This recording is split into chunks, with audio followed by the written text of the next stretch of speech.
Can you hear my bunny, like, chewing in this? No. Okay. I'm like, it was a dog. No, it's my bunny. He's, like, What? chewing on cardboard. We went to high school together.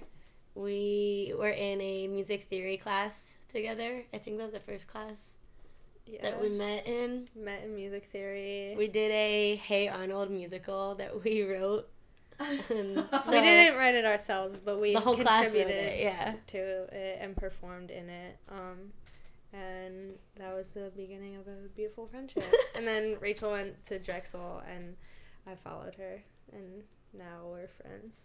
We lived together 2 years ago in an apartment in, like, central South Philadelphia, and we had a room with a drum kit in it, and one day we kind of just decided to jam, and Slutever was born. Yeah. We both had our own songs that we had written, and we worked together on those, and we had a lot of fun, so we decided to start a band. Yeah, and then we didn't put out a CD until we both lived on the West Coast. Like, she lived in Seattle and I lived in California. So we, like, emailed stuff back and forth, and it was, like, weird that that's when we actually put out the CD.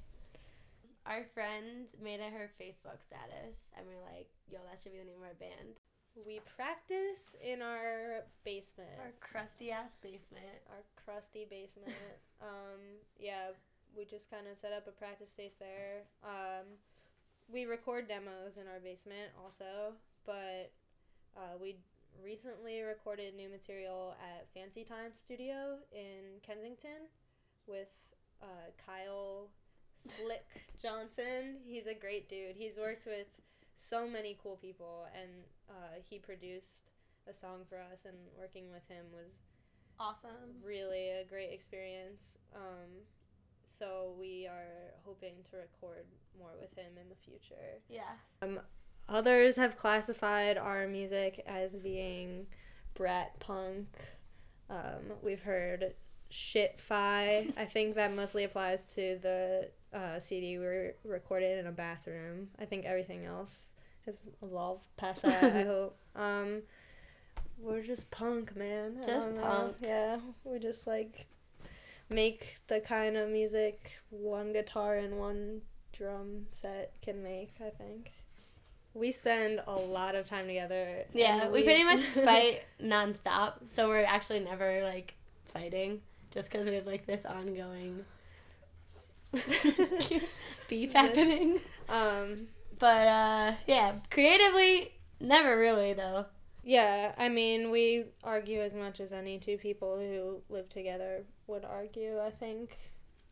We do manage ourselves, hardly, but we do, which basically just means we have so many emails. A lot of stupid emails, no offense, people, that we don't want to reply to, but eventually we do, and it's kind of really stressful, but you know, the less people you can involve, the more control you have, and that's something that we really value at this point. Okay.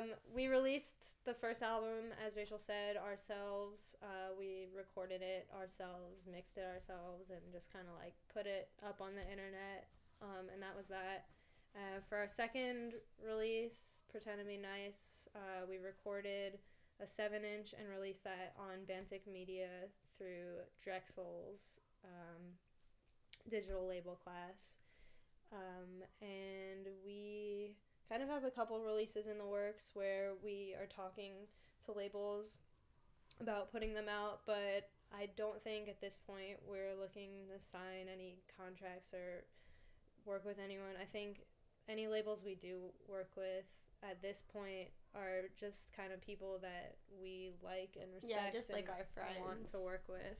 We went on tour this summer for 7 weeks, which was crazy because it was just the two of us, and it was the first time either one of us had done a tour like that, and we just mostly played in, like, house shows and, like, weird bars, so it was, like, a weird mix. I would say being in a band is a really weird situation because, like, on one hand, if you're gonna choose to be in a band and live that lifestyle, you do need to make money, and is always kind of a weird moral struggle at some instances where you're like, we could play this show and it might not be that fun, but we need the money to do this. And, like, you know, so sometimes a DIY show is not an option.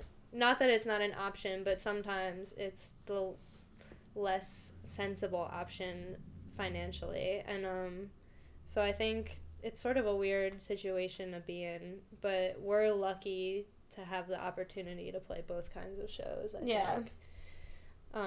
It sucks because we just want that money to be able to play more shows, like, out of state, like, for gas and for, like, making new merch. We just put the money back into, like, future stuff. It's not like we want the money to, like, you know, spend. Mm-hmm.